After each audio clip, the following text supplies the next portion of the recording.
motor niyo po na to? Gaano po katagal yan? Dito mo, bali 5 taon ko na ginagamit ito. Babayaran ko ito tayo.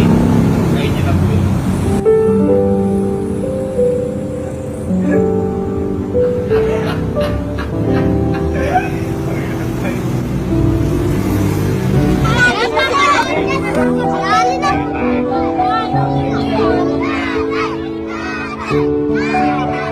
So, ngayong araw po, medyo maaga tayo ngayon para simulan ang pang-apat na misyon.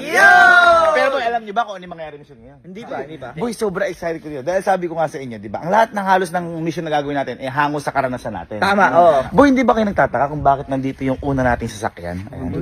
Halika. Ito po kasi, ito yung una po naming sasakyan. Ako po yung gumamit na to nung college pa ako. At hinulugan po namin to ng 3 years, taon. 3 taon Repo pa natin namin. ito nabili.